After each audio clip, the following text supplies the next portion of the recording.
तप्तजीवनं कविभिरीडितं कल्मषापहं श्रवणमंगलं श्रीमदाततं विगृह्णन्ति ये भूरिदा जनाः।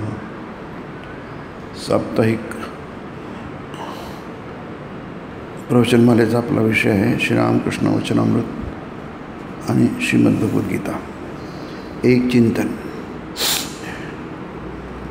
अध्याय 22 बघत आहोत आपण आणि दक्षिणेश्वरला श्रीरामकृष्ण आपल्या खोलीत बसलेले आहेत। बरेचसे भक्त आहेत, थंडीचे दिवस आहेत, जानेवारीचा हा पुसाचा महिना आहे, म्हणजे पौष मध्ये जानेवारी महिना आहे, पहिली तारीख आहे 1883।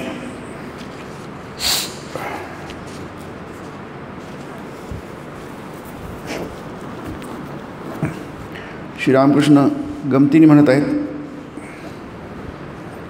कोणीतरी भक्तांनी जिलेब्याची टोपली म्हणजे छोटी टोपली असते ती बांबूच्या कमच्यांची,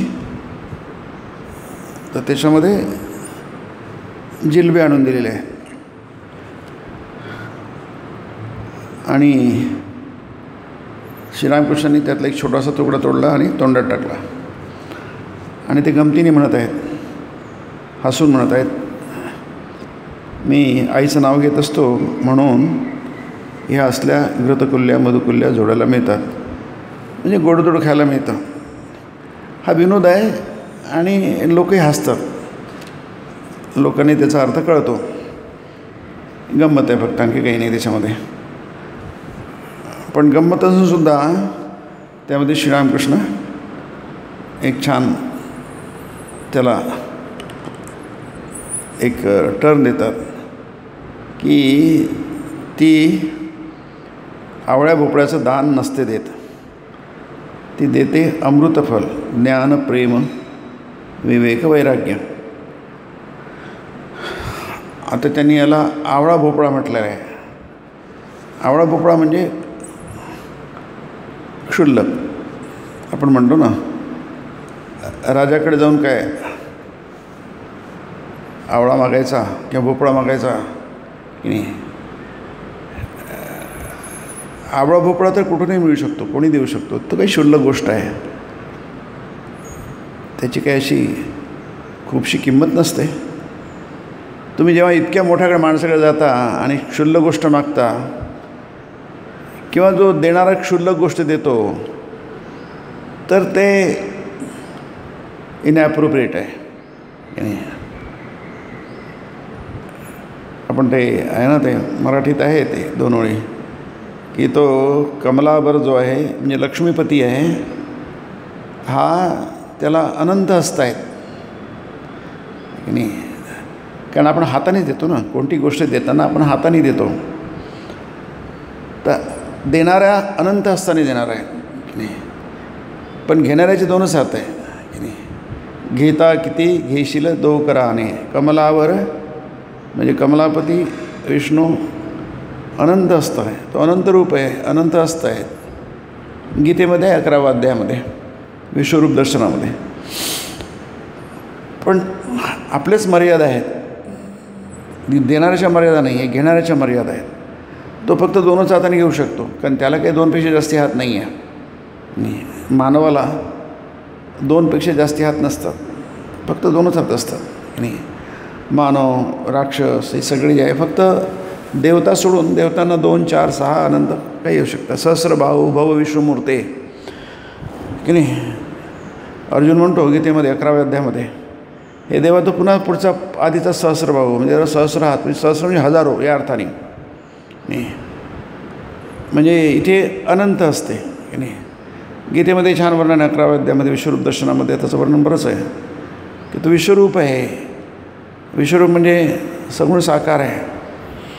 सगुण साकार म्हणजे काय नाही. आपलं वाटतं सगुण साकार म्हणजे काहीतरी त्याला गुणयुक्त आणि आकारयुक्त असेल की नाही. ते बरोबरच आहे, कारण आपल्याला मनामध्ये तोच विचार येतो, कोणती गोष्ट सगुण आहे म्हणजे त्याच्यामध्ये गुण आहेत, गुणयुक्त आहेत, त्याला सगुण म्हणतो, गुणसहित. आणि साकार म्हणजे आकारसहित, स आकार, ते बरोबरच आहे.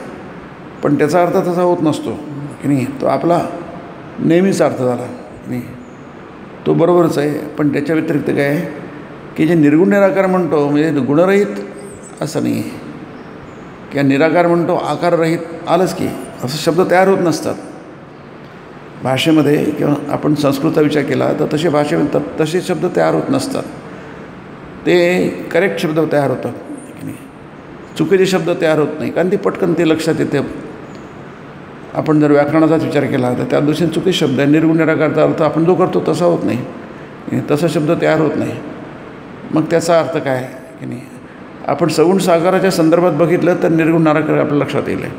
आपल्याला वाटतं की सगुण साकार हे वेगळे आहे, निर्गुण निराकार वेगळे आहे. तसं नाही आहे. आपल्या व्यवहारामध्ये आपण ते आपल्या मेंदूमध्ये ते फिट बसलेलं आहे की नाही.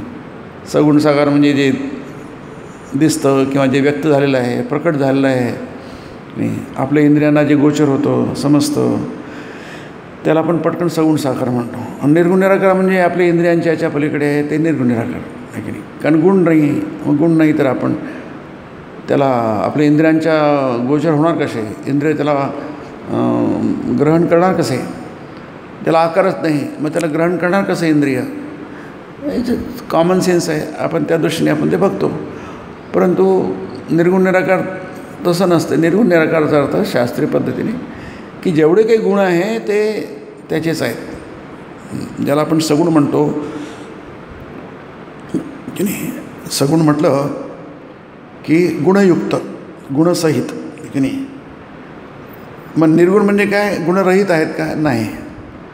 गुणरहित कोणती गोष्ट नसते, आकाररहित कोणती गोष्ट नसते की नाही. ती असते पण तुम्हाला दृग्गोचर होत नाही, तुमच्या इंद्रियांना ती ग्रहण नाही करता येत, पण ती असते की नाही प्रत्येक गोष्टीला. म्हणजे निर्गुण निराकार म्हणजे काहीतरी नाहीच आहे. आपल्या मेंदूमध्ये एक असा अर्थ त्याच्यात रिफ्लेक्ट होतो की नाही. त्याला गुण नाही, आकार नाही, म्हणजे काहीच नाही आहे. म्हणजे नेमकं आहे काय, कारण तुम्ही ती कॉन्सेप्ट आहे ती ग्रहण करू शकत नाही. आपल्या ग्रहणशक्तीच्या बाहेरची गोष्ट आहे ती. मग त्याचा सरळ सरळ अर्थ होतो ती गोष्टच नाही आहे. भौतिक विज्ञान तेच म्हणतं ना, आमची बुद्धी, आमचं मन, आमचं इंद्रिय जे ग्रहण करू शकत नाही ते नाहीच आहे. सरळ सरळ ठोकून देतात ते की नाही. अरे तुम्हाला होत नसेल दुसऱ्याला होऊ शकतं की. जसं डॉक्टर म्हणतात की ही केस माझी नाही, तुम्ही त्याच्याकडे घेऊन जा की नाही, त्या हॉस्पिटलमध्ये घेऊन जा की त्या डॉक्टरकडे घेऊन जा असं म्हणतात ते की नाही. हे जसं तुम्ही म्हणता तसं नाही आहे. तुम्हाला नाही समजत, तुम्हाला समजत नाही, ज्यांना समजतं तिकडे घेऊन जा. कोणाला तर समजत असेल ना. म्हणून इथे निर्गुण निराकार म्हणजे काय, जेवढेही आकार आहे ते सगळे त्याचेच आहे तर निर्गुण म्हणतात. गुणरहित नाही आहे नाही, त्याच्यामध्ये व्यापकता आहे जी सगुण साकारमध्ये व्यापकता नाही आहे. सगुण साकारमध्ये लिमिटेशन्स आहेत.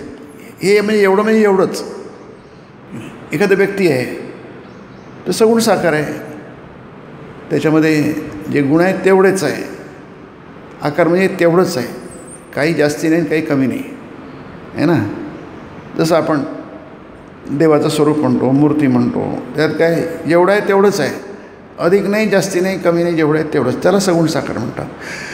जेव्हा तीच गोष्ट व्यापक होऊन जाते, अनंत होऊन जाते, त्यावेळी ती मग निर्गुण होऊन जाते. म्हणजे ते गुण आहे, आकार आहे, पण तुमच्या कवेत येणारी बाब नाही आहे ती, तुमच्या बुद्धीच्या कवेत येणारी ती बाब नाही आहे, ती ग्राह्य नाही आहे, म्हणून त्याला निर्गुण निराकार म्हणतात. ते निर्गुण निराकार नाही असं नाही, तर थोडंसं तात्विक म्हणा किंवा थोडंसं सूक्ष्म आहे. पण आपण जर उदाहरणाने घेतलं तर आपल्याला कारण उदाहरणाशिवाय समजत नाही या गोष्टी की नाही. जसा समुद्राची लाट आहे ती सगुण साकार आहे की नाही, लाट आहे, लाटा आहेत, एकवचन बहुवचन की नाही. त्या प्रत्येक लाटेला गुण असतात, गुणयुक्त असते ती, आणि त्याला आकार असतो. बाबा ती किती मोठी लाट आहे, ते झालं गुण झालं, तिचा आकार झाला की नाही. काही छोटी आहे, तरंग छोटे असतात, लहरी असतात, छोटे असतात, आणि त्याला आकार आहे, छोटा मोठा, त्याच्यात भेद आहे, भिन्नता आहे. नंतर गुण असतात आहे की नाही. गुण म्हणजे चांगली आहे, वाईट आहे की नाही, त्याला गुणयुक्त असते, छोटी मोठी असते की नाही.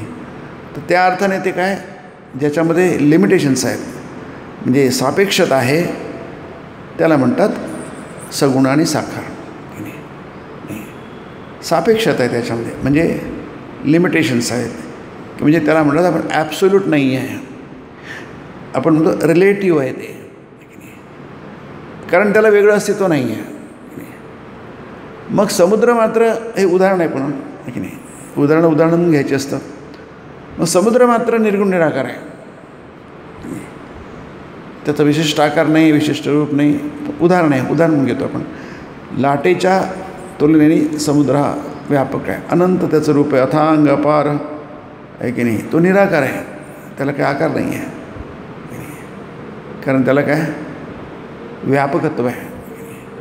म्हणून ही जी निर्गुण निराकाराची कल्पना आहे, आता इथे आपण आपला हा संदर्भ इथला आहे, आपण इथे बघतो आहे की मी ती आवळ्या भोपळ्याचं दान देत नसते, ती देते अमृतफलं, ज्ञान प्रेम विवेक वैराग्य की नाही. ही अमृतफलं आहे, म्हणजे अमृताकडे घेऊन जाणारी आहे, अमृत तत्वाकडे घेऊन जाणारी आहे, मुक्ती देणारी आहे, मुक्ती प्रदान करणारी फलं आहेत.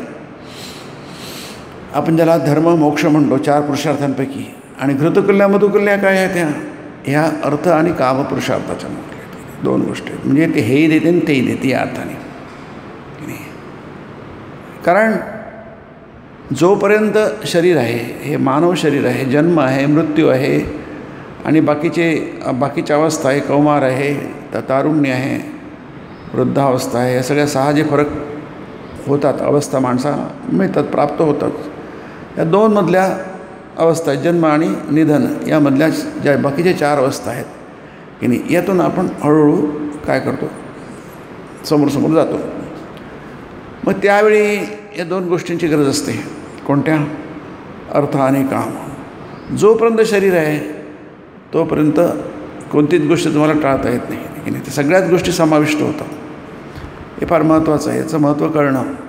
म्हणून ते म्हणतात घृतकुल्या मधुकुल्या जोडायला मिळतात की नाही. गीतेमध्ये याच्याविषयी फार सुंदर श्लोक येतो की नाही, की ते खूपच सुंदर श्लोक आहे, सगळ्यात समाविष्ट आहे, त्याच्याशी बऱ्याचशा व्याख्या आहे. आपण सिंपल जरी बघितलं त्यात म्हटलं आहे की योगक्षेमं वहाम्यहं, योग आणि क्षेम 2 गोष्टी आहेत की नाही. योग म्हणजे तुमच्याकडे जे नाही ते तुम्हाला मिळणं, त्याला योग म्हणतात, म्हणजे भरपाई. तुमच्याकडे कोणत्या गोष्टीचा अभाव आहे, तुमच्याकडे नाही पण त्याची आवश्यकता आहे. कोणत्या गोष्टीचा अभाव होऊ शकतो, केव्हा येऊ शकतो. आपल्याला आईस्क्रीम खायचं आहे पण आईस्क्रीम नाही आहे की नाही. आता फ्रीजमध्ये आईस्क्रीम नाही आहे पण खायचं तर आहे की नाही.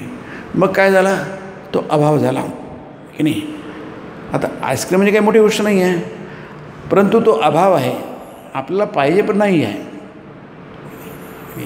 तर त्याचं व्हॅल्यू काही असो की नाही. ती गरज आहे, आपल्याला इच्छा उत्पन्न झाली पण ते नाही आहे, आज आपल्या हातापाशी नाही आहे. मग काय करा, त्याला मिळवा. कोणीतरी जाईल दुकानामध्ये घेऊन येईल. नाही, त्याला म्हणतात योग. जसं देव नाही आपल्यापाशी आहे की नाही, पण देवाची आवश्यकता आहे नाही, गरज आहे, आपल्याला देव पाहिजे. मग त्याला मिळवा, त्याला योग म्हणतात नाही. मग त्यालाच पुरुषार्थ पण म्हणतात. जी तुमच्याकडे नाही आहे त्यासाठी तुम्ही प्रयत्न करा, कालांतराने मिळेल, परिश्रम करा नाही, आणि त्याचे संस्कार जमा करा. संस्काराने, कालांतराने आणि परिश्रमाने जी गोष्ट तुम्हाला मिळते त्याला पुरुषार्थ म्हणतात.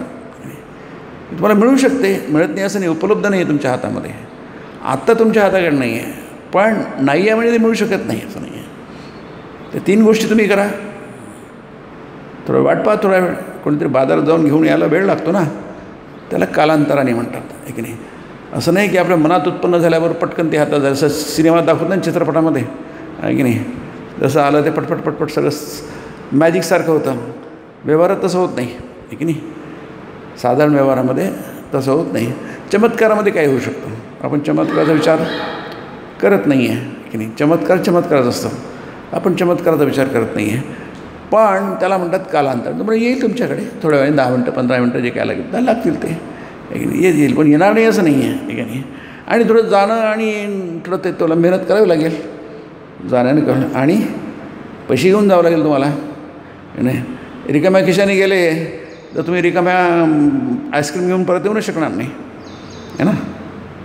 तुमच्याकडे आईस्क्रीम पाहिजे तर तुम्ही त्याची काळजी घेता की खिशात पुरेसे पैसे आहेत की नाही आईस्क्रीमच्या ब्रिक्स आणायला की नाही. हे 3ही गोष्टी आहेत, त्याला म्हणतात पुरुषार्थ. ह्या 3ही गोष्टी एकत्र झाल्या तर तो पुरुषार्थ होतं, ते तुम्हाला हस्तगत होतं, जे तुमच्यापाशी नाही ते.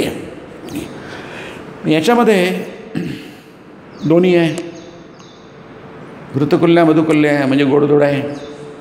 जिलेबी एक गोडधोड होते, ती गोडही असते आणि तुपाची तळलेली असते की नाही. स्पेशल आयटम आहे तो नाही, विशेष पदार्थ आहे.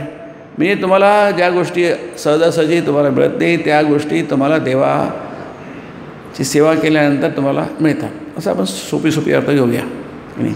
नाही तर मोठा प्रॉब्लेम असतो ना नाही, की तुम्ही हे केलं, देवाची सेवा केली, देवाचं नाव घेतलं, अमुक केलं नमुक केलं, आणि काय तुम्हाला काही मिळतच नाही आहे की नाही. मिळत नाही म्हणजे तुमचं शरीर कसं राहणार नाही. शरीराचं पोषण व्हायला पाहिजे. आणि दुसरी गोष्ट म्हणजे शरीराच्या इच्छा असतात, आणि काही गोष्टी विशेष इच्छा असतात की नाही. काही सामान्य असतात, काही विशेष असतात असं काही नाही. म्हणजे माणसाला दररोज वरण भात लागतो आणि मध्ये मध्ये गोडधोड पण लागतं, हे फक्त सोपी म्हणून नाही. आपण पुष्कळ काय विशेष, चला आता बरं घरं जाऊन काय तेच ते खाऊन कंटाळलो, चला बाहेर जाऊया, जेवायला जाऊया, हे विशेष आहे की नाही. पुन्हा आणखी असतं की लोक आवर्जून जातात लग्न समारंभामध्ये काय नाही, तिथे आणखी 100 पदार्थ असतात खायला आहे की नाही. आता सगळे पदार्थ खाल्लेले असतात, माहितीतले असतात, पण आणखी तिथे आणखी मौज मजा असते की नाही. हे सगळं याच्यात येतं, घृतकुल्या मधुकुल्या मिळतात. म्हणजे सामान्य आणि विशेष, साधारण आणि असाधारण, या दोन्ही गोष्टी येतात त्याच्यामध्ये, घृतकुल्या मधुकुल्यामध्ये आहे की नाही. म्हणजे आपल्याला नेहमीचं शरीर पोषणासाठी नेहमीच्या गोष्टी लागत असतात. आणि कधीकधी हा फारच सापेक्ष शब्द आहे, रिलेटिव्ह शब्द आहे, पण कधीकधी केव्हाही म्हणा तुम्ही त्याला, कसे विचारात घ्या, आपल्याला विशेष गोष्टी लागत असतात. कधीकधी नेहमीच्या आपल्याला सुखावं देणाऱ्या, सुख देणाऱ्या ह्या नेहमीच्या गोष्टी लागत असतात. आणि मधून आपल्याला काय लागत असतात, विशेष गोष्टी लागत असतात, त्याला योग म्हणतो. त्याला योग. मग आपण दोन्हीकडे बघितलं, कारण शरीर असलं की शरीरासाठी सगळ्या गोष्टी लागणार नाही की नाही. त्या व्यक्तिपरत्वे वेगवेगळ्या लागणार. योग, त्याला योग म्हणा. देवाला देवाची प्राप्ती ही सुद्धा योगच आहे, म्हणून गीतेमध्ये तो योग शब्द वापरला आहे, तो कॉमन आहे. त्या श्लोकामध्ये अनन्याश्चिंतयन्तो माम ये जनाः पर्युपासते तेषां नित्याभियुक्तानां योगक्षेमं वहाम्यहम्, असा श्लोक आहे तो आहे की नाही. अनन्याश्चिंतयन्तो माम हा श्लोक इथे येतो की नाही. न अन्यः अनन्यः, जिथे दुसरा कोण नसतो त्याला अनन्य म्हणतात, एकच. चिंतयन्तो माम चिंतयतो, माझं जो चिंतन करतो. ये जनाः, जे लोक, इथे लोक म्हणजे भक्त, मुमुक्षु, साधक, त्याला इथे लोक म्हटलं. ये जनाः म्हटलं. जना सामान्य नाव आहे. जना मानव हा गीतेमध्ये खूपदा येतात, सगळे सामान्य येतात. कोणी, जो कोणी असेल ते. इथे आपण फक्त संदर्भासाठी आपण भक्त, मुमुक्षू, साधक, उपासक असं घेतो आहे त्याला. आणि जो कोणी तो या अर्थाने, म्हणजे ही कॅन बी एनीबडी. ये जनाः, तो काय, तो परी उपासते, परी समंतात, म्हणजे सर्व बाजूंनी. परी त्याला शब्दाचा अर्थ तो होतो, समंतात म्हणजे सगळ्या बाजूंनी, सर्व प्रकारे जितकं काही त्याला समजतं आहे, ज्याला काही शक्य आहे त्या सर्व प्रकारे तो काय करतो, उपासते. फार सुंदर शब्द आहे उपासते, उपासना की नाही. तो जवळ जाण्याचा प्रयत्न करतो देवाच्या. शक्य पुन्हा ते आलंच ते की नाही. हा सगळं संभाव्यता आहे, पॉसिबिलिटी आहे, पोटेन्शियलिटी आहे, पॉसिबिलिटी आहे. तुम्हाला शक्य आहे, जितकं आहे तितकं करा की नाही. तुम्हाला काय असं म्हणत नाही की सगळंच करा, शक्य नाही त्याला करून काय सांगून काय फायदा. पण सांगताना मात्र सगळं सांगितलं जातं. आपल्याला सांगताना सगळंच सांगितलं जातं, पण करताना मात्र आपल्याला एवढं जमेल नाही जमेल की नाही. मग जमणार नाही म्हणून तुम्हाला तेवढं सांगून खेळायचं, सगळं सांग. आज नाही जमून उद्या जमेल. माहीत असलं तर आपल्याला पुढे ते मिळू शकेल. माहीत तर पाहिजे. म्हणून शास्त्र सांगताना तुम्हाला सगळं सांगता. गीता बघा ना, गीतेमध्ये सगळं सांगितलं आहे, सगळेच योग सांगितले आहे. 18 योग आहे त्याच्यामध्ये की नाही. इतके कशाला, आम्हालाची गरज नाही. ऐकून ठेवा नाही, शास्त्रही ऐकून ठेवायला पाहिजे की नाही. कारण काय, अरे इथंच आहे वचनामृतात तो उल्लेख घेतो. श्रीरामकृष्ण ऐकून ठेवायला पाहिजे सगळं. अरे आम्हाला ऐकलं होतं, ते कळलं होतं, तो संस्कार निर्माण झाला, तो संस्कार तुम्हाला तिथे आठवतो, तो कामाला येतो की नाही. कोणती गोष्ट जसं व्यवहारामध्ये वाया जात नाही तसं अध्यात्मामध्ये सुद्धा वाया जात नाही की नाही. प्रत्येक गोष्ट आपल्या कामाला येते. म्हणजे जेव्हा शक्य आहे, जिथे शक्य आहे त्या गोष्टी काय आपण जमा करायला पाहिजे, साडून ठेवायला पाहिजे असं म्हणतो आपण थोडंसं तर की नाही. एकत्रित करायला पाहिजे की नाही. बुंद बुंद से सागर बनता आहे म्हणतो ना आपण, थेंबे थेंबे तळे साचे की नाही. ते प्रत्येक गोष्ट छोटी छोटी सुद्धा ते आपण गोळा करून ठेवायला पाहिजे. ते वाया जात नाही, ते बरोबर कामाला येते. जेव्हा केव्हा कामाला येते, कशी कामाला येते आपण कळत पण नाही, आपोआप ते कामाला येते.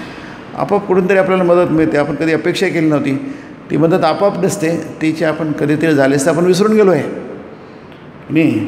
कोणाला आपण पैसे दिले, मोठी रक्कम दिली आणि विसरून गेलो, खूप दिवस झाला तो देतच नाही आहे, श्रद्धा नाद सोडला त्याचा आहे की नाही. म्हणून आता हे काय देत नाही, आपल्याला परत मिळणार नाही. आपण दिलेले पैसे आपण त्याला आता विसरून जा, मिळत नाही आहे. आता कितीदा म्हणायचं द्या द्या म्हणून, आपणही त्याचा नाद सोडला. अचानक आपल्याला पैशाची गरज पडली, आपण समजा किती दिलेत, 50,000 दिले आहे की नाही, आणि आपण विसरून गेलो शेवटी. आणि अचानक आपल्याला गरज पडली 50,000ची, आणि तो माणूस घेतो 50,000 रुपये, मी इतके तो देऊ शकू नये, माझी अडचण होती, हे घ्या 50,000 रुपये. आता बघा तुमचेच पैसे आहेत, तुम्हालाच मिळतात आहे ते, पण तुम्ही विसरून गेलो ते, तर विसरून गेले त्यांचा नाद सोडला होता. पण आता तुम्हाला डायर नीड आहे, अत्यावश्यक आहे. अचानक तुम्हाला ते पैसे, तुमचेच पैसे तुम्हाला मिळतात. ते तुमचे पैसे तुम्ही विसरून गेले होते, पण ते तुमचेच पैसे होते आणि अत्यंत जेव्हा निकड आहे त्यावेळी तुमच्या ते हातात पडतात की नाही. हे सगळे नियमाप्रमाणे होतं. नियम सूक्ष्म असतात. काही नियम माहीत असतात आपल्याला, स्थूल नियम, सूक्ष्म नियम आपल्याला माहीत नसतात की नाही. म्हणून ते आवळ्या भोपळ्याचं दान नसते, ते देत असते अमृतफल की नाही. तेषां नित्याभियुक्तानां. ते बघा, अनन्य चिंत म्हणजे चित्त, तो चिंतन करतो, मनाने चिंतन करतो. नंतर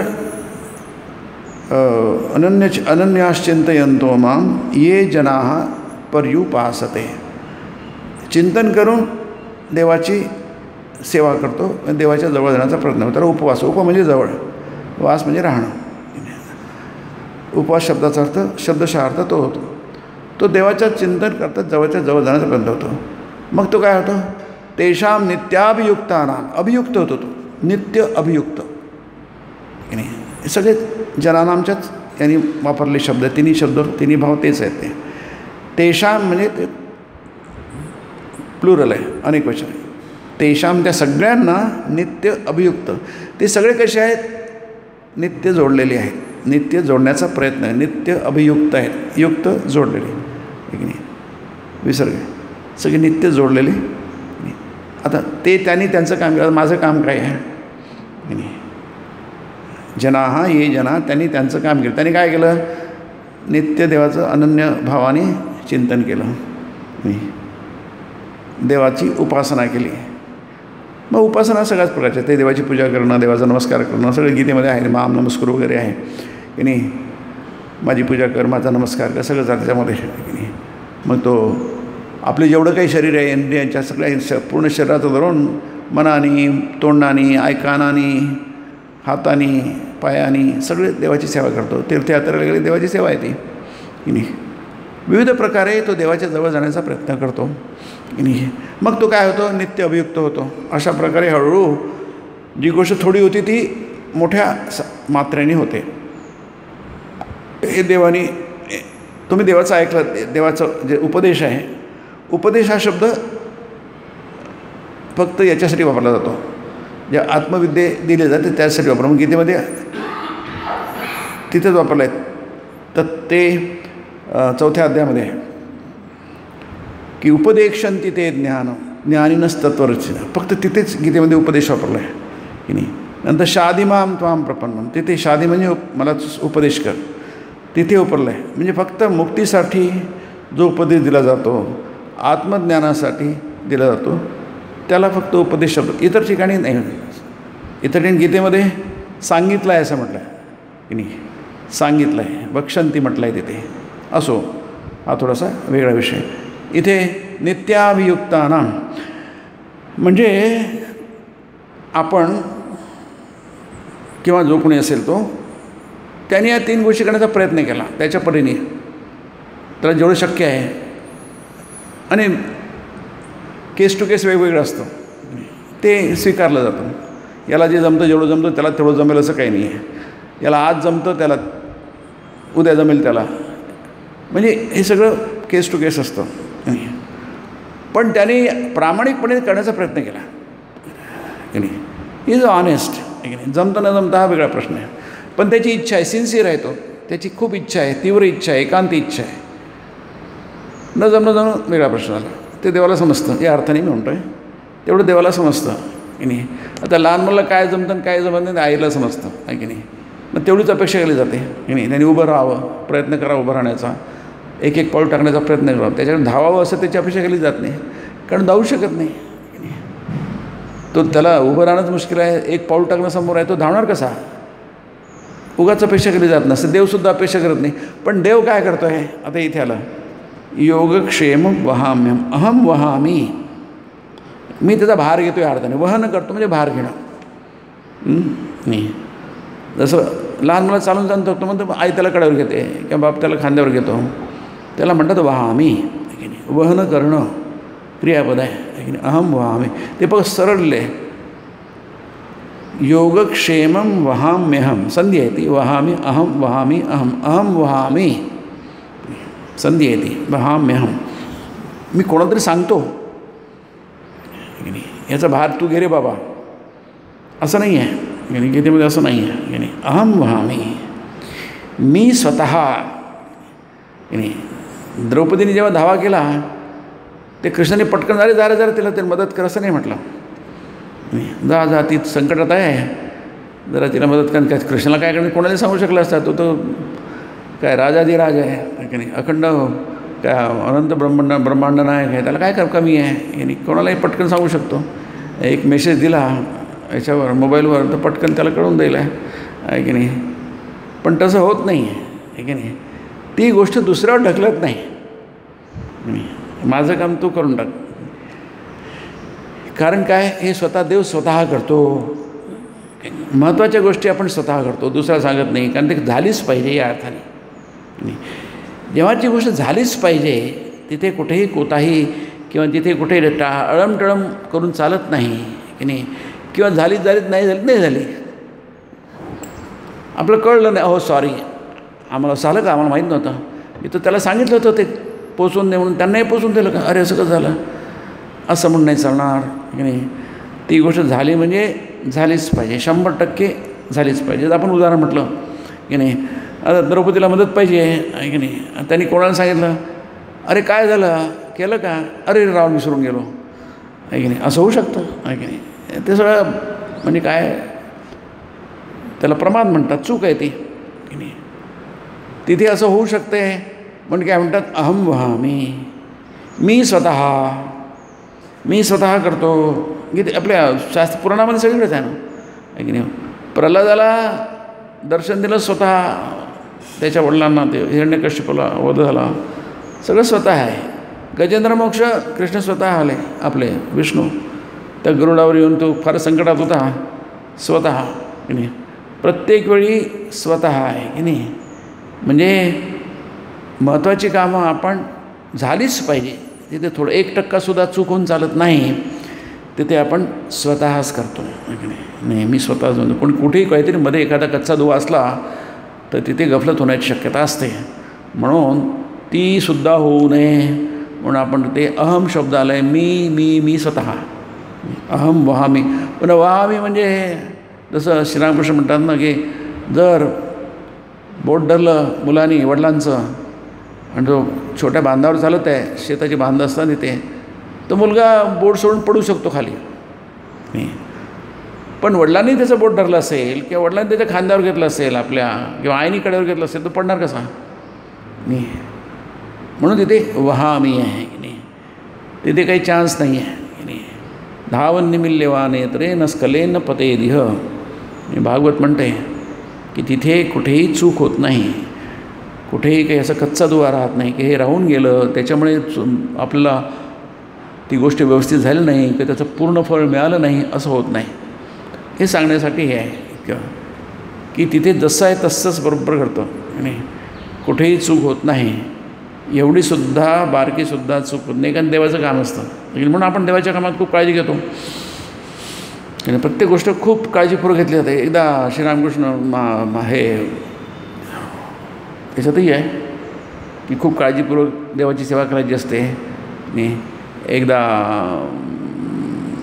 हेच युवक भक्तच होते, त्यांचा श्वास त्या ऑफर करतात देवाला, त्यावर पडला. तर श्रीरामकृष्ण राहू दे, त्यांनी घेतलं नाही, ते स्वीकारलं नाही.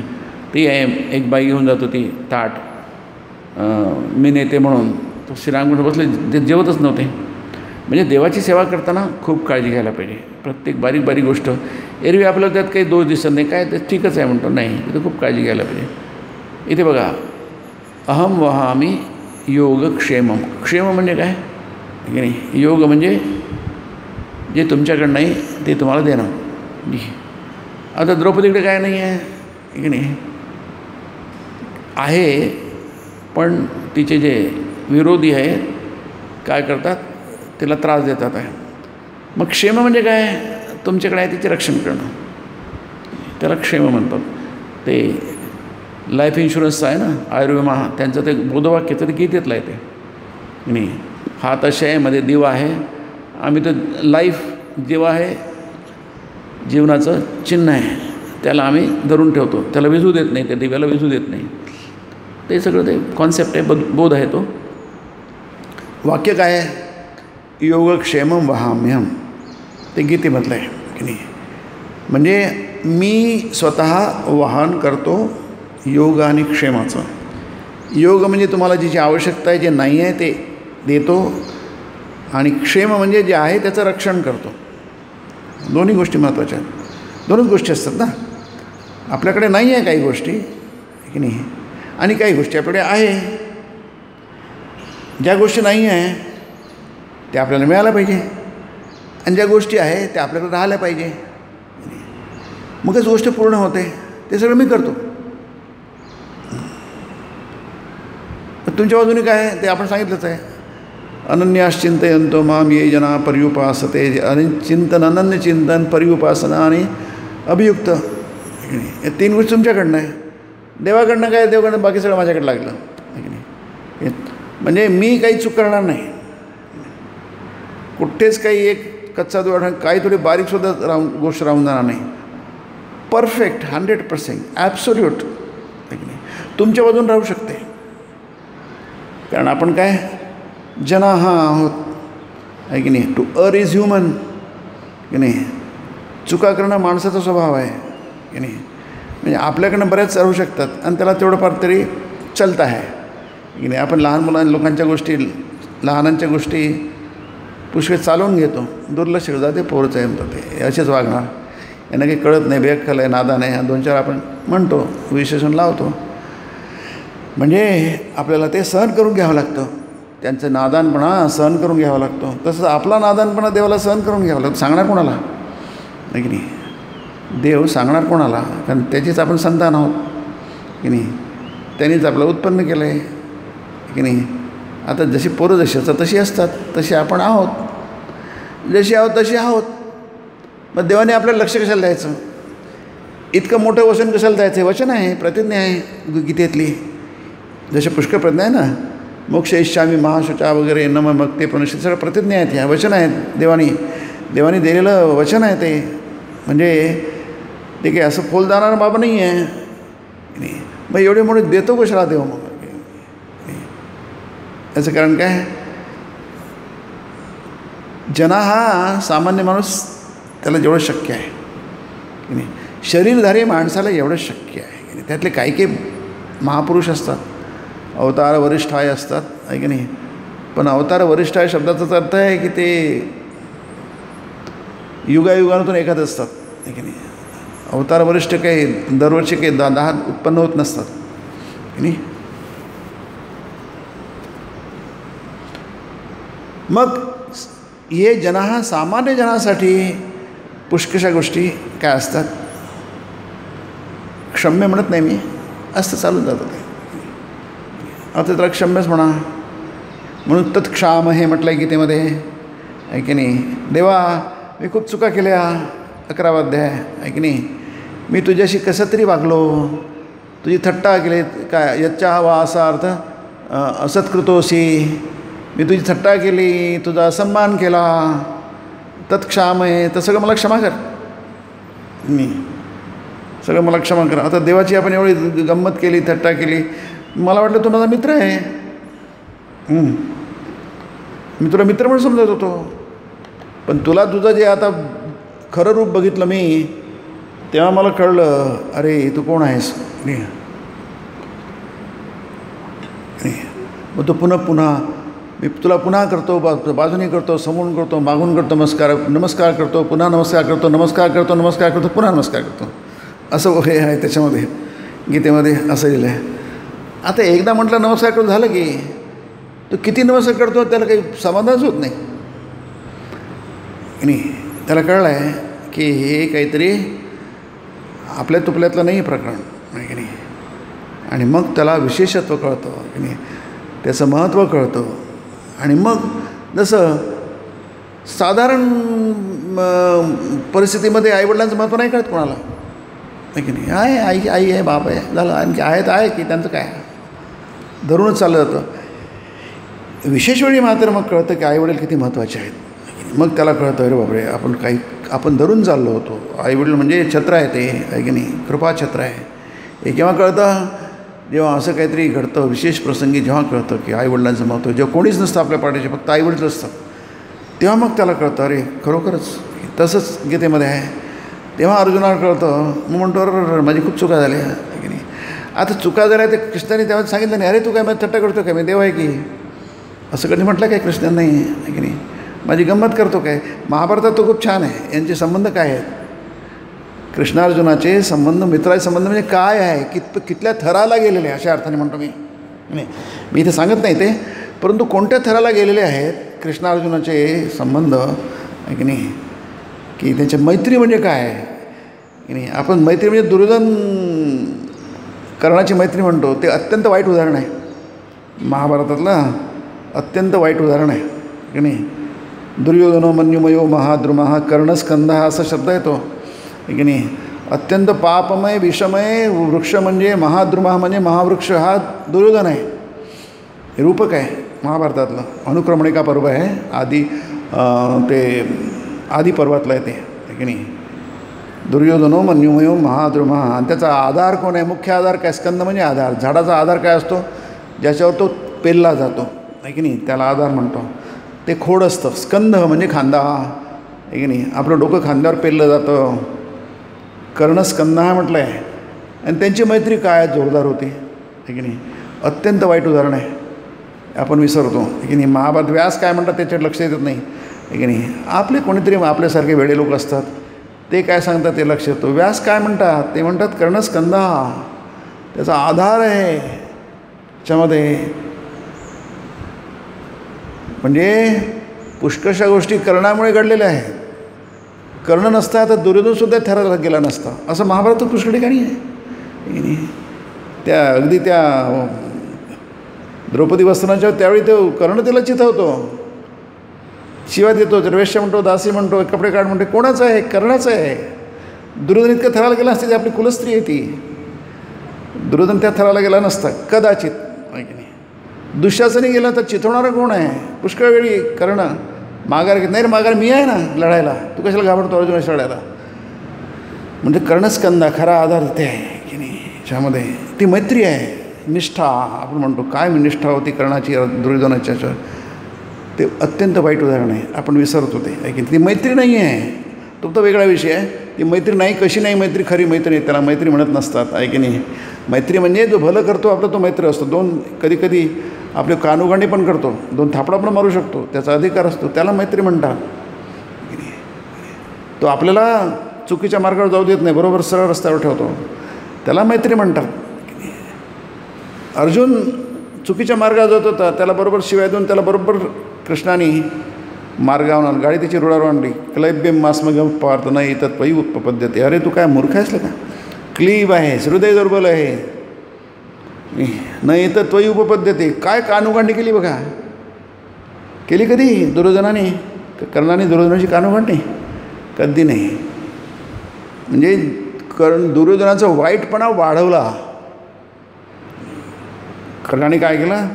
दुर्योधनाचा दुष्टपणा, वाईटपणा, विकार आहे त्याला, म्हणून म्हटलं आहे मन्युमय म्हटलं आहे गे महाभारतामध्ये. मन्युमय म्हटलं आहे. मन्यू म्हणजे क्रोध. शब्द मन्युमयाचा, मन्यू शब्दाचा अर्थ क्रोध होतो. क्रोध म्हणजे आवेग, इम्पल्स. दुर्योधन आवेगी स्वभावाचा, दुष्ट लोक आवेगी स्वभावाचे असतात, इम्पल्सिव्ह असतात. नाही, याचा अर्थ अत्यंत विकारी होता तो. दुर्योधनामध्ये सगळे विकार होते आणि मूर्खपणाची सगळी लक्षणं होती, कारण तो वडीलच त्याचे मूर्ख होते की नाही. तस्य मूले धृतराष्ट्रो अमनीषी असं म्हटलं आहे तो श्लोक की नाही. या झाडाचं मूळ काय आहे? धृतराष्ट्र आहे. आणि तो काय आहे? शब्द काय आहे? अमनीषी म्हटलं आहे. मनीषी म्हणजे अविचारी, दुर्बल हृदयाचा, दुर्बल चित्ताचा असं म्हटलं आहे त्याच्यामध्ये. नाही, मग ही काय कशी मैत्री आहे? आणि त्याच्या मैत्रीचा गोडा खूप गायला जातो. म्हटलं अत्यंत मैत्री कशी असू नये, मित्र कसा असू नये हे बघायला तुम्हाला दुर्योधन आणि कर्णाचं मैत्री बघावं लागेल. कशी असायला पाहिजे असं नाही. एक थोडंसं उदाहरण सांगतो. आम्ही गेलो होते मंदिर बांधताना, खूप ठिकाणी गेलो होतो. आमच्या टीमला सांगायचो आपण इथे आलो आहे, मंदिर कसं असू नये, काय चुका होतात ते आपण आपल्याला नाही करायचे, यासाठी आलो आहे.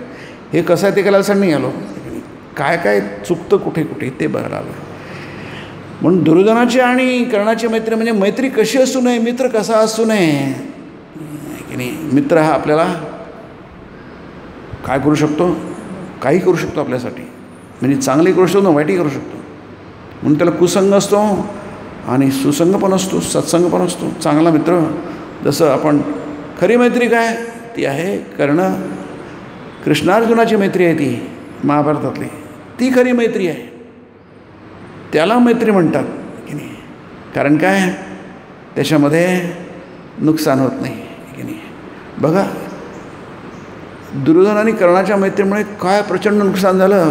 संपूर्ण महाभारत त्याला दोषी इतर पण आहेत, भीष्म, युधिष्ठिर वगैरे सगळे दोषी आहेत, पण आपण तो बाजूला ठेवूया. कारण युधिष्ठिराविषयी म्हणजे धर्ममयो महाद्रुमः असं म्हटलं आहे.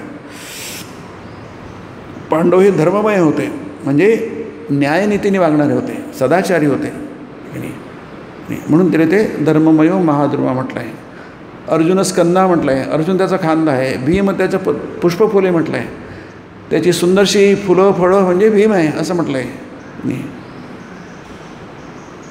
मग हा जो कर्ण आणि दुर्योधन आहे, ही जी मैत्री आहे, या मैत्रीतून काही चांगलं निष्पन्न झालं नाही. कुठेच काही निष्पन्न झालं नाही. मैत्री जर योग्य असेल तर त्याच्यातून एक जण कच्चा असू शकतो की नाही, पण दुसरा त्याला ठीक करू शकतो. उदाहरण कृष्णाचं आहे की नाही. आणि जेव्हा त्याला कळलं अर्जुनाला, अरे मी तर कसंही वागत होतो, जसं म्हटलं ना मुलं आईवडिलांशी कसेही वागतात की नाही. त्यांना कळत नाही आपण काहीतरी बरोबर वागत नाही आहे, अनादर होतो रे, मोठ्यांचा अनादर होतो आहे, त्यांना कळत नाही आहे. ते म्हणतात रे आपल्या आईला काही कसे वागत, त्यांना पुष्कळ खूप फ्रीडम घेतात, जितका घ्यायला नको तितका फ्रीडम घेतात, की नाही. तितका फ्रीडम मैत्रीमध्ये असतो, म्हणजे सख्य भक्ती म्हणतात की नाही. म्हणून ते वचनामृतामध्ये आपल्याला दिसतं दास्यभक्ती सांगितली आहे की नाही. सगळ्यांसाठी ग्रस्तांसाठी दास्यभक्ती सांगितली, सतत सांगितली आहे दास्यभक्ती. बघा तुम्ही वचनामृत बघा, सगळ्यांसाठी दास्यभक्ती आहे.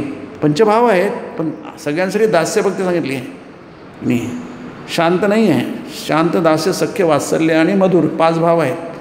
शांत नाही, त्यांनी सांगितलं शांत म्हणजे काय, ऋषींचा भाव होता. तिथं त्यांनी ॲड काय केलं रामकृष्णांनी, ते म्हणाले की बघा त्यांच्याकडे सांसारिक सुख भोगण्याची त्यांची काही इच्छा नव्हती, त्यांना काही देणंघेणं नव्हतं त्या जगातल्या सुखभोगांशी. त्यांचं फक्त प्रेम देवावर होतं, तिथेच की नाही, तिथेच ते रमले होते की नाही. बाकी त्यांना काही देणं होतं. आपलं आहे का तसं? काहीच नाही आहे. मग शांत तुमच्यासाठी नाही आहे. दास्य दुसरा आहे. सख्य, सख्य म्हणजे ही मैत्री, देवाशी तुम्हाला मैत्री जोडता येईल काय नाही. अर्जुनाला जेव्हा कळलं की कृष्ण म्हणजे कोण आहे तेव्हा सतत क्षमा मागतो, इथून नमस्कार तिकडून नसतं, आणखी नमस्कार करतो, आणखी नमस्कार करतो, मला क्षमा कर, मला क्षमा कर म्हणतो आहे. घाबरला पण आहे की नाही. देवा सहस्रभाव भव विश्वमूर्ती, तू विश्वमूर्ती आहे, सहस्रभाव आहे, पुन्हा तेच रूप घे, पुन्हा तोच तुझं रूप घे, मला तेच बघायचं, मी खूप घाबरलो आहे. म्हणून 11 अध्याय फार सुंदर आहे, फार महत्त्वाचा आहे की नाही, फारच महत्त्वाचा आहे तो. कारण अर्जुनाने खूप त्याच्या तोंडी बरेच श्लोक आहेत. आपण म्हणतो गीता भगवंतानी सांगितलेली, भगवद्गीता आहे ती, भगवंतानी गायलेलं, पण त्याच्यात संजयी आहे, धृतराष्ट्रही आहे, दुर्योधनही आहे आणि अर्जुन पण आहे की नाही, सगळेच आहेत. पण मुख्य म्हणजे भगवद्गीता आहे, ती भगवंतानी गायलेली आहे.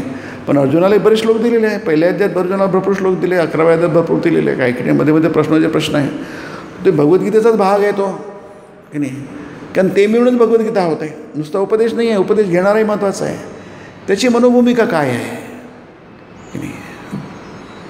जो प्रश्न विचारतोय त्याची मनोभूमिका काय आहे, त्याबरोबर ते उत्तर मिळाले, मग ते बरोबर जुळतं. ते जसा प्रश्न तसा उत्तर, ते मॅच होतं.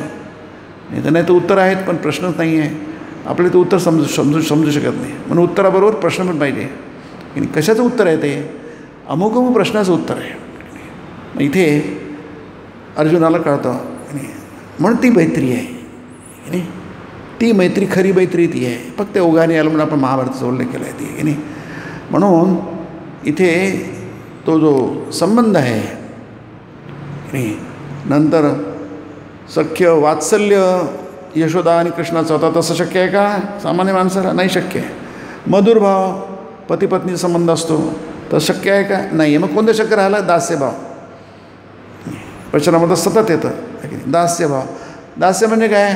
हा देव जो आहे ना, हा सगळ्या जगाचा स्वामी आहे. सर्व लोक महेश्वरा गीता म्हणते आहे की नाही. तो सर्व लोक महेश्वर, सर्व लोक म्हणजे सगळेच लोक. तुम्हाला 14 लोक आहेत, 14 भुवन आहेत आहे की नाही. आता तुम्ही माना की नका मानू, हा तुमचा प्रश्न आहे की नाही. शास्त्र सांगतं, पुराण सांगतं 14 लोक आहेत, खाली 7 वरती 7.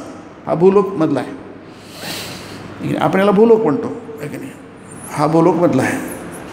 आता हे 14 जे भुवन आहेत की नाही, या 14 भुवनांचा स्वामी कोण आहे की नाही? एक आहे की नाही. जसं आता आपले हे असतात, आर्मीचा एक चीफ असतो, नेव्हीचा एक चीफ असतो ॲडमिरल, नंतर याचा व्हाईस आपला एअर मार्शल असतो, तो एक चीफ असतो. या तिघांचं म्हणून आता ते नवीन पोस्ट झाली 4-5 वर्षांपूर्वी, तो मेले, रावत होते बहुतेक. म्हणजे चीफ ऑफ ऑल डिफेन्स, म्हणजे सगळ्या तिन्ही याचा आणखी एक जण वेगळा, आणि त्याच्यावर ते पुन्हा डिफेन्स सेक्रेटरी किंवा डिफेन्स मिनिस्टर, त्याच्यावर डिफेन्स सेक्रेटरी, डिफेन्स मिनिस्टर, नंतर मग प्राईम मिनिस्टर आहे की नाही.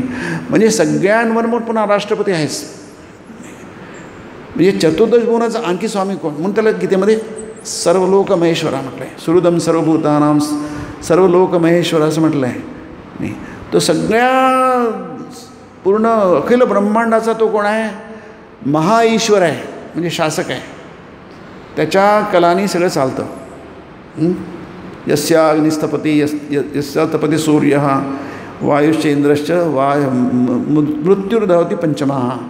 उपनिषदाला श्लोक आहे, बहुतेक मुंडकोपनिषद आहे किंवा कठोपनिषद, सॉरी, आहे की नाही. ज्यानी अग्नी ताप देतो यस्या अग्निस्तपती, अग्नी आहे पण ताप देत नाही आहे, मग कसला अग्नी आहे तो? यस्या स्तपती सूर्य, सूर्य आहे ताप देत नाही आहे, मग कसला सूर्य आहे तो?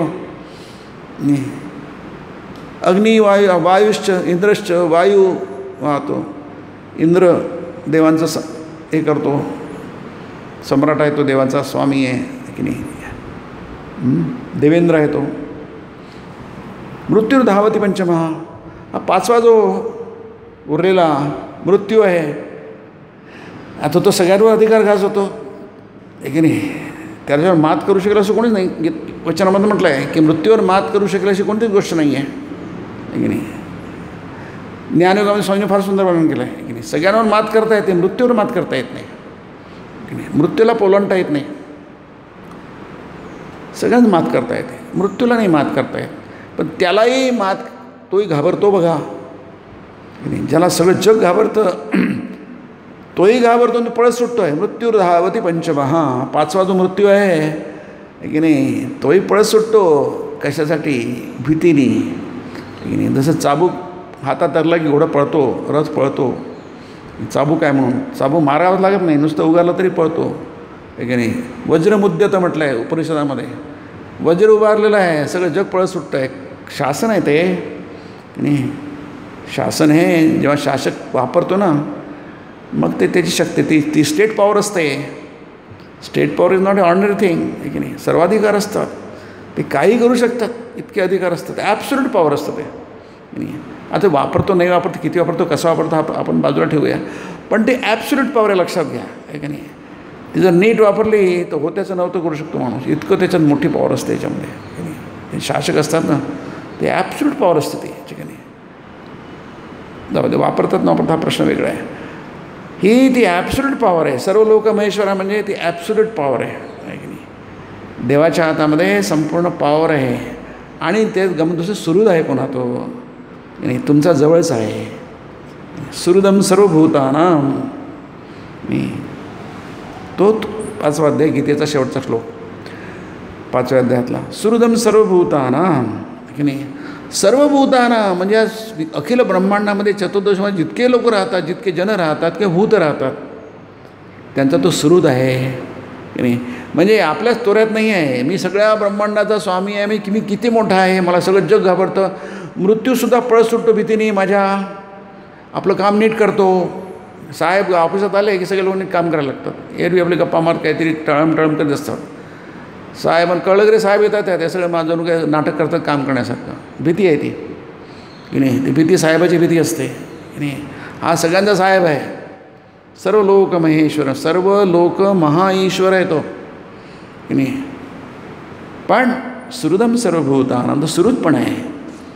म्हणजे इतका मोठा असून तुमच्या अगदी जवळच आहे, तुम्ही केव्हाही जाऊ शकता. ॲप्रोचेबल त्याला आपण म्हणतो की नाही. Is always approachable. खूप मोठा माणूस आहे, आपण त्याची कशी भेट घेणार? शक्यच नाही. समजा आपल्याला वाटलं की काहीतरी आपलं आमंत्रण द्यायचं आहे प्राईम मिनिस्टरला, आपल्याला आधीच म्हणतं किती कठीण आहे ते, तिथपर्यंत पोचणं, आपलं पत्र पोचणं किती कठीण आहे. नाच सोडा, शक्यच नाही. पण इथे असं नाही आहे, देवाच्या बाबतीत असं नाही आहे. सुहृदम सर्वभूतानां. सुहृद शब्दाचा सुहृद गीतेमध्ये आणखीदा येतो, 2-3दा येतो आहे, 2दा तर येतोच. सुहृद म्हणजे काय? सुहृद म्हणजे अत्यंत आत्मीय, जवळचा, जिवलग, तुमच्या अगदी जवळचा आहे, खूपच जवळचा आहे. सुहृत, हृत म्हणजे हृदय, तुमच्या अगदी हृदयापासचं आहे. आणि ज्याचं लहान मुलं आईपाशी केव्हाही जाऊ शकतं की नाही. त्याला परवानगी घ्यावं लागत नाही. तुला वेळ आहे का, अपॉइंटमेंट घ्यावं लागतं काय? नाही घ्यावं लागत आहे की नाही. ती नेहमीच अवेलेबल असते नाही. 100 म्हणजे काय म्हणतात 24 तास अवेलेबल असते.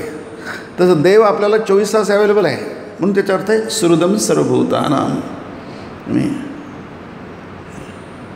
नेहमीच, हे फक्त उदाहरण आहे, नेहमीच की नाही.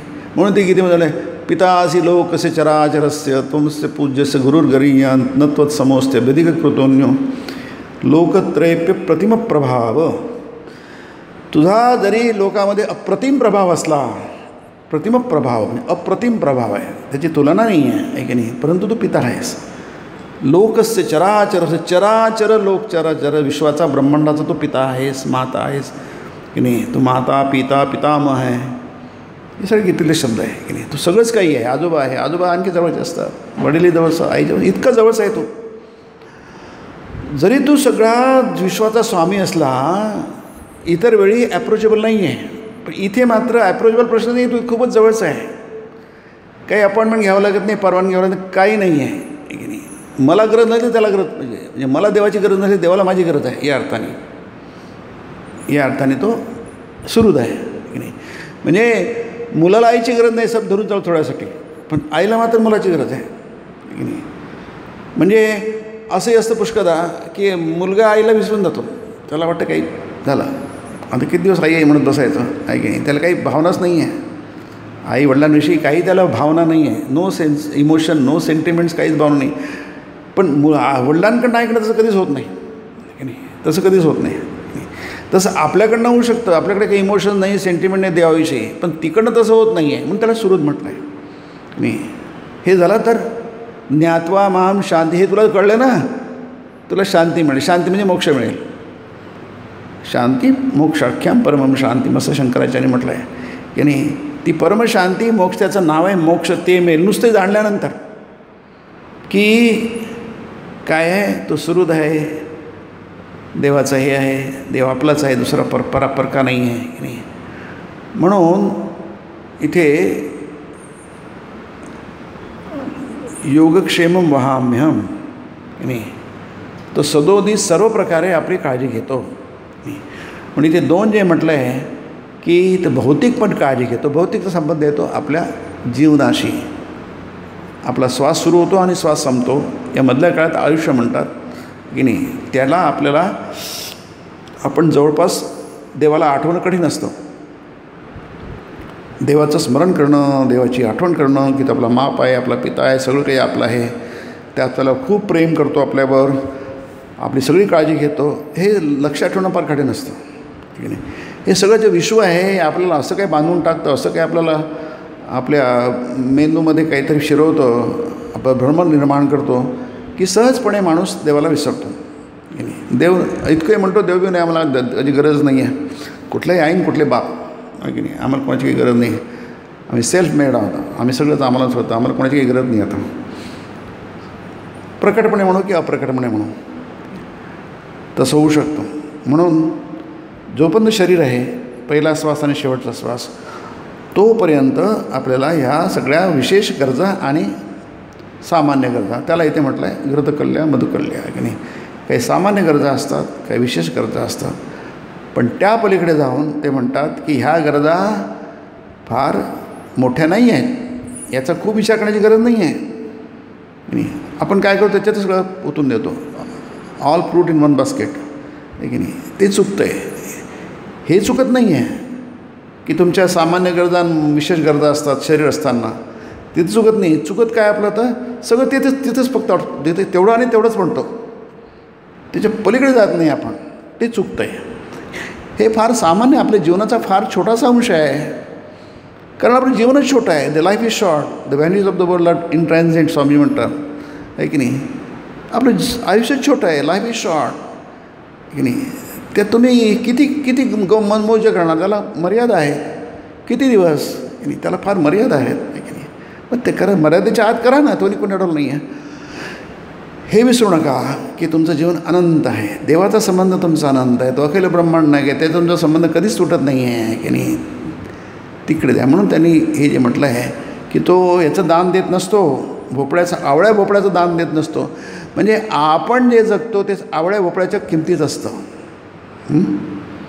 आपण जे पहिला श्वास आणि शेवटच्या श्वासमध्ये जे जगतो ते देवाने कुठेतरी आवळा भोपळा ठेवतो, तेवढंच घेतो आणि तेवढाच खुश राहतो. अरे देव काय आवळा भोपळा देत असतो काय.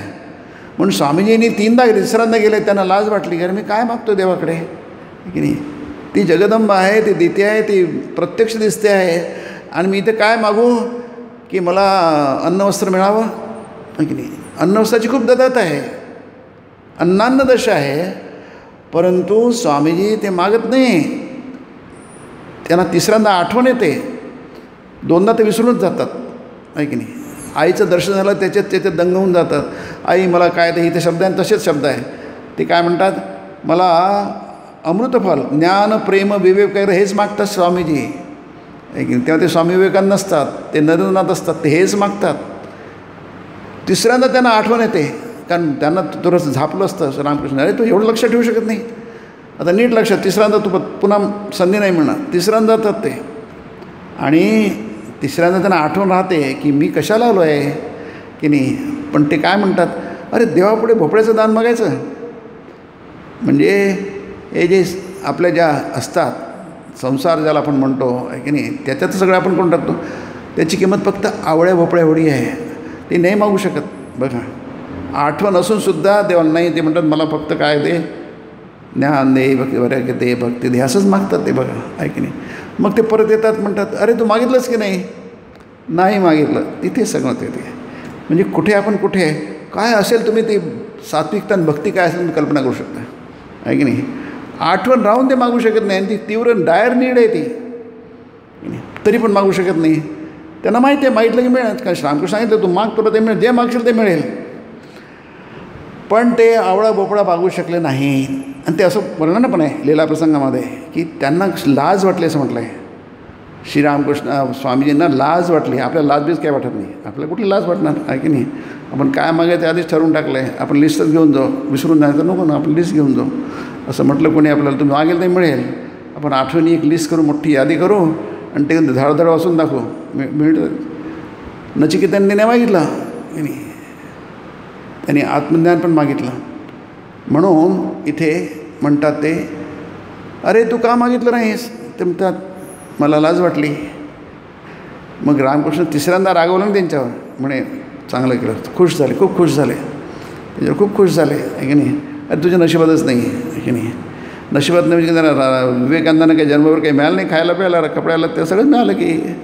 पण ते मिळणं म्हणजे ते आवळ्या पोपळ्यासारखं आहे, आणि समान सन्मान काय नाही मिळालं त्यांना, कशामध्ये कमी होतं, पण त्याची किंमत आवळ्या भोपळ्यासारखी आहे की नाही. रामकृष्णांना काय नाही मिळालं, आहे की नाही, सगळं मिळालं, अजूनही मिळतं आहे, पण त्याची किंमत आवळ्या भोपळ्यासारखी आहे. आई मला लोकमान्यता नको, देहसुख नको, ते प्रार्थना आहे त्यांची, त्याची किंमत आवळ्या भोपळ्यासारखी आहे. म्हणजे इथे हे जे म्हटलं आहे हे फार छान म्हटलं आहे. पण ती आवळ्या भोपळ्याचं दान नसते देत, ती देते अमृतफल. अमृतफल म्हणजे काय, हे अमृत आहे, ज्ञान अमृत आहे. ज्ञान म्हणजे आत्मज्ञान, आत्मविद्या, त्याला ज्ञान म्हणतात. जसं की ते चौथ्यात म्हटलं आहे, उपदेक्षन्ति ते ज्ञानम. ज्ञानम म्हणजे आत्मविद्या. प्रेम इथे म्हणजे ईश्वर प्रेम. आपलं व्यवहारात म्हणतो ते प्रेम नाही, ते प्रेम नसतंच कधी, असं प्रेम कुठं असतं काय. नंतर विवेक, आणि विवेक, आपण सगळे विवेकी नाव, त्याला गीतेमध्ये मूढ म्हटलं आहे. गच्छन्ति पदम गच्छन्ते नामयम. आणि इथे म्हटलं आहे आपल्या 15व्या अध्यायामध्ये की नाही, गच्छन्ते मूढा पदमव्यम तत्तत म्हटलं आहे. ते त्या अव्यय पदाला, म्हणजे त्या अविनाशी ब्रह्मपदाला अमूढा गच्छन्ते. अमूढा म्हणजे ज्यांनी त्यांचा मूर्खपणा संपलेला आहे, मूढपणा संपलेला आहे, त्या न मूढा झालेला आहे. गच्छन्ते मूढा पदम अव्ययं तत्तत अव्ययं पदम अमूढा गच्छन्ते. नाही, त्यांचा मूर्खपणा संपलेला आहे, असे लोक त्या अव्यय अविनाशी ब्रह्मपदाकडे जाऊन पोचतात. गच्छन्ति, आहे की नाही, तिथे जाऊन पोचतात. म्हणून त्याला म्हटलं आहे विवेक वैराग्य, ह्या सगळ्या पॉझिटिव्ह गोष्टी आहेत, परम पॉझिटिव्ह गोष्टी आहेत की नाही. आपण त्याला निगेटिव्ह समजतो दुर्दैवानी, आहे की नाही. ह्या गोष्टी काय म्हणजे सगळंच काय आलं याच्यामध्ये. आणि बाकीचं जे उरलं आहे त्याला तिथे म्हटलं आहे आवळा भोपळा, आहे की नाही. आता हा चिंतनाचा विषय आहे. आपण जितका त्याच्यावर विचार करू तितकं ते आपल्याला ग्रहण करता येईल, तो संस्कार बनेल.